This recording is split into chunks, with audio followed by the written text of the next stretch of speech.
नमस्कार दोस्तों, मेरा नाम है रमित शिवाच और स्वागत है आपका एक और नए वीडियो में। तो आपका बहुत ही कॉमन क्वेश्चन है जो कि आप मेरे को इंस्टाग्राम पे डेली पूछते रहते हैं कि कौन से एक सब्जेक्ट से सबसे ज़्यादा क्वेश्चन आते हैं नोटसेट में, कौन सा सब्जेक्ट एक मेजर सब्जेक्ट है जिससे सबसे ज़्यादा क्वेश्चन पूछे जाते हैं नोटसेट में, और जो पिछले जितने भी नोटसेट के पेपर हुए हैं उनमें किस सब्जेक्ट को उन्होंने सबसे ज़्यादा प्रायोरिटी दी है और क्या क्या चीज़ें उन्होंने रिपीट की है, कौन से टॉपिक उन्होंने सबसे ज़्यादा रिपीट की हैं। सारी चीज़ों की बात हम इस वीडियो में करने वाले हैं। तो अभी तक अगर आपने हमारे YouTube चैनल को सब्सक्राइब नहीं किया है तो सब्सक्राइब करके बेल आइकन जरूर दबा लेना, ऐसी ही इन्फॉर्मेटिव वीडियोस आपको मिलती रहेंगी। तो चलिए वीडियो को शुरू करते हैं। तो सबसे पहले हम बात करते हैं कि जो पिछले जितने भी पेपर हुए अभी तक नोटसेट के, जिसमें कि 1500 के करीब उन्होंने क्वेश्चन पूछे हैं, नर्सिंग के क्वेश्चंस की बात कर रहा हूं मैं, उन 1500 क्वेश्चंस में सबसे ज़्यादा जो टॉपिक है, जो सबसे ज़्यादा बेसिक क्वेश्चन पूछे गए हैं, वो सबसे ज़्यादा एमएसएन से ही पूछे गए हैं। क्योंकि एमएसएन एक ऐसा सब्जेक्ट है, अगर आप एमएसएन के cell, tissue, blood, cardio, JIT, renal, nervous, oncology, इन सारे टॉपिक्स को आप एक बहुत अच्छे मैनर में अच्छे से इनको रिवाइज कर लेते हैं, इनकी थ्योरी पे आपकी पकड़ हो जाती है, तो आप एमएसएन के साथ साथ अपना डिजीज पोर्शन कंप्लीट कर लेंगे, एमएसएन के साथ साथ ही अपनी एनाटॉमी फिजियोलॉजी भी कंप्लीट कर लेंगे, एनाटॉमी, और उसके एमएसएन के साथ साथ ही आपकी फार्माकोलॉजी भी अच्छे से क्लियर हो जाएगी, जिसमें पैथोलॉजी भी आप साथ में पढ़ सकते हैं।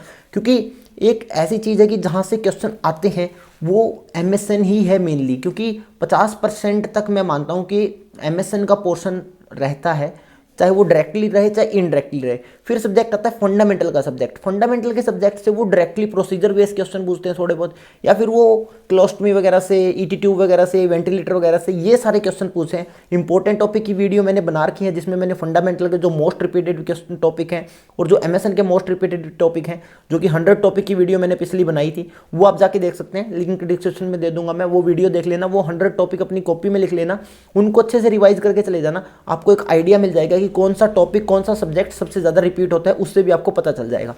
तो एमएसएन एक मेन सब्जेक्ट है। उसके बाद आता है फंडामेंटल का सब्जेक्ट। फंडामेंटल ऑफ नर्सिंग, बिल्कुल आपको पता है कि फंडामेंटल ऑफ नर्सिंग नाम से ही पता चल रहा है, क्योंकि आपने अगर बेसिक्स अगर अपने क्लियर करने हैं तो फंडामेंटल भी एक मेजर सब्जेक्ट है। उसके साथ साथ ओबीजी, पीडिया, साइकेट्री, कम्युनिटी, ये एक ऐसे सब्जेक्ट हैं जो कि जिनसे ही मेजरली क्वेश्चन पूछे जाते हैं। जो अगर 80 क्वेश्चन प्रीलिम्स में आ रहे हैं तो उसमें से 80 में से 60 क्वेश्चन मेन सब्जेक्ट के रहेंगे, 60 से ज़्यादा क्वेश्चन मेन सब्जेक्ट के रहेंगे, जो 6 सब्जेक्ट मैंने बताए हैं।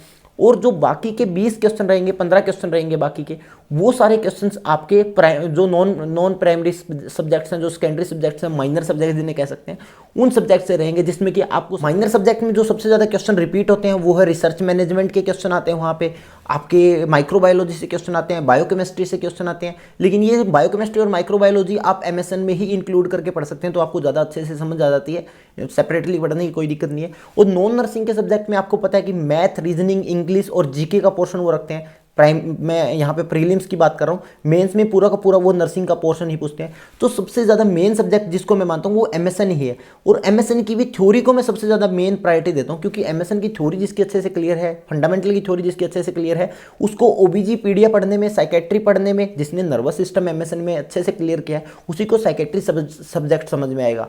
जिसने अच्छे से जीआईटी, रीनल और नर्वस सिस्टम की जिसने अच्छे से थ्योरी क्लियर की है, जिसने एक एक टिश्यू और ब्लड के बारे में पढ़ा है, एक एक चीज़ के बारे में पढ़ा है, कार्डियोवास्कुलर सिस्टम पढ़ा है, उसी को आपको अगर ओबीजी में जाते हैं, पीडिया में जाते हैं, तो वो चीज़ें रिलेट होती हैं आपस में। आपको उन चीज़ों से नॉर्मल वैल्यूज़ वगैरह सब कुछ आपका रिलेट होकर ओबीजी और पीडिया में आती हैं वही चीज़ें।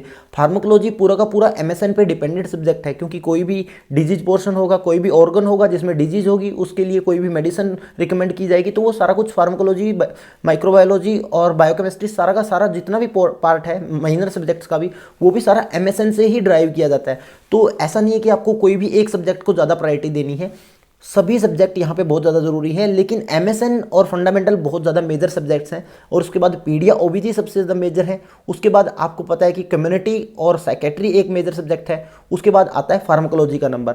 और ये सब्जेक्ट अगर आपके अच्छे से क्लियर है, आपकी थ्योरी अच्छे से क्लियर है, आपने बहुत अच्छे से चीज़ें पढ़ी है, तो आपको माइनर सब्जेक्ट में ज़्यादा मेहनत करने की जरूरत नहीं पड़ेगी। माइनर सब्जेक्ट्स को अगर आप पेपर से जस्ट पहले 1-2 बार अच्छे से रिवाइज करके भी चले जाएंगे तो भी आपका काम बन जाएगा। और ज़्यादा नंबर नहीं लेने हैं, 100 में से अगर आपके 60 नंबर आ रहे हैं तो आपको आराम से अच्छा एम्स मिल जाएगा, इतना कुछ ज़्यादा वो बात नहीं है। और इसी के लिए आपको मेहनत करनी है, जस्ट अपनी सिली मिस्टेक्स को अपने कवर करके रखना है, सिली मिस्टेक्स नहीं करनी है। और इन्हीं सिली मिस्टेक्स से रिलेटेड नेक्स्ट वीडियो में बनाने वाला हूँ, जो कि आपको बहुत जल्दी देखने को मिलेगा हमारे चैनल पे। तो तब तक हमारे चैनल को सब्सक्राइब करके बेल आइकन जरूर दबा लेना। और अगर आपका कोई भी डाउट है तो मेरे को ये इंस्टाग्राम अकाउंट दिख रहा है, यहाँ पे मेरे को पूछ सकते हैं। वीडियो को देखने के लिए आपका बहुत बहुत धन्यवाद। Thank you so much.